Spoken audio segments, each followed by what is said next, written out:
l'oracle de sa divinité en cette journée du 27 février, l'an 2023. Suivons s'il vous plaît. Son propos fait force de loi, sa divinité, Tata Kimbangu Kiangani, Tata Nkotulendu. Suivons l'oracle donc de ce jour 27 février, l'an 2023.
Amen. Mes chers amis, vous avez suivi l'oracle de sa divinité.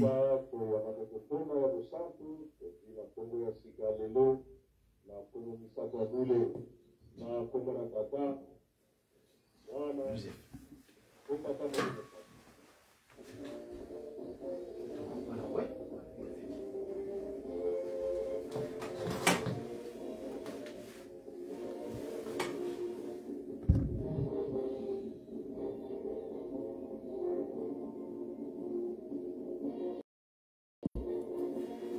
Mes chers amis, vous avez suivi, nous venons de suivre donc l'oracle de sa divinité, Tata Kimbangu Kiangani. C'est très fondamental. Nous allons analyser cela, si Papa Simon Kimbangu le permet, dans un proche avenir. Ce qu'il a soulevé concernant surtout l'oracle d'hier, qui nous a rappelé que Papa Fumalongo Diangenda Kuntima avait émis à Pointe-Noire il y a des années antérieures, concernant la comparaison du sol, le sol où l'humain a été tiré. Donc, mes chers amis, le corps que nous portons, cette masse terrestre que nous sommes, cette masse terrestre est en phase avec la terre dont elle a été tirée.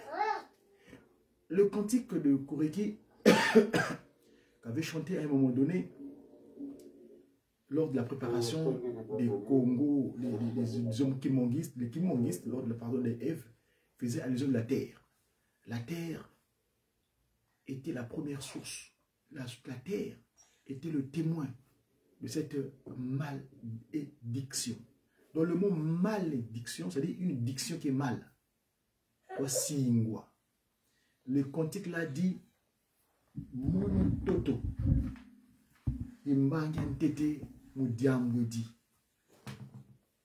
Les amis, le temps nous est imparti, mais on aura l'occasion, on y reviendra. Et extraordinaire, Papa Fumalongo, sa divinité, Tata Kwatolène, Tata Simone Kimbangu Kiangani, a fait état de notre élément concernant les Pédri Ngwadi. Vous savez, dans le territoire de Mé, à Kozulu là-bas, nos papas et mamans issus qu'on appelle ce territoire, ils ont des dispositions. Cette richesse est très forte. Écoutez, On aura l'occasion d'y revenir, s'il vous plaît, parce que c'est l'heure. Et à autre chose. Suivons. Au nom du Père, du Fils, Papa et de cet esprit, Papa Diagné d'Akouti, facilement. À très bientôt. Nous reverrons peut-être très prochainement, dans la journée ou plus tard, pour cet échange concernant l'ordre de divinité. Suivons.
y